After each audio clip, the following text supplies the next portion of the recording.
Ah, love. While it may not be what makes the world go round, it is what makes the ride worthwhile. Maybe that's why billions of people throughout the centuries have seen fit to dedicate an entire day to grand gestures of romance. With Valentine's Day, the only holiday best celebrated in pairs.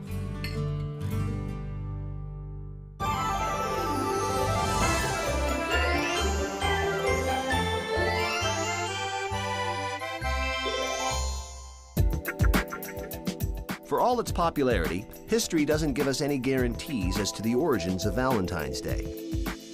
But we do know it contains vestiges of the early Christian church and ancient Rome.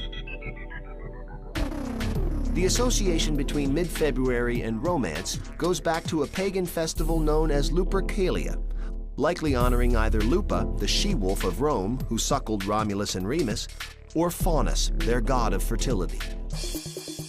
The festivities began with an animal sacrifice. Then the ritualistic slapping of young women with strips of the animal's skin and blood to bestow fertility for the coming year. In the 5th century, perhaps in an effort to Christianize the pagan festival, Pope Gelasius declared February 14th as St. Valentine's Day. As for the real St. Valentine, there were reportedly several canonized by the Church.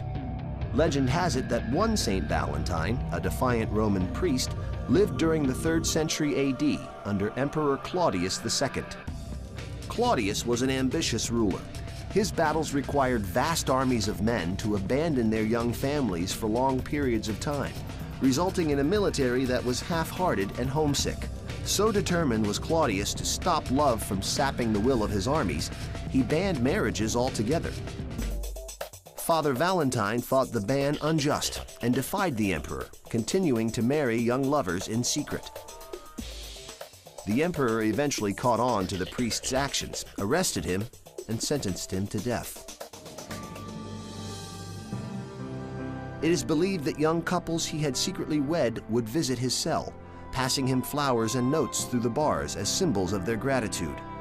The story continues that the condemned Father Valentine fell in love with his jailer's daughter. On February 14th, the day he was executed, it is said he passed the young girl a note. It was signed, "From your Valentine." A tradition was born. Cupid, the winged matchmaker, started out as the Roman god of love, inspired the image of cherubs for Christians, and is now a favorite of card makers and mass marketers.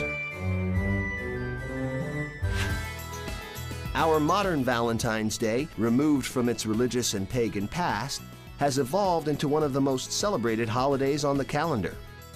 On average, Americans shower their loved ones with 180 million roses, red ones naturally, and almost 36 million heart-shaped boxes of candy. Not to mention all those cards, dinners, and diamonds. All told, the holiday brings in almost $14 billion annually, giving retailers plenty to love as well. But if you're worried that you can't afford to treat your loved one properly next Valentine's Day, take heart. The poets were right. Love is really all you need. How romantic.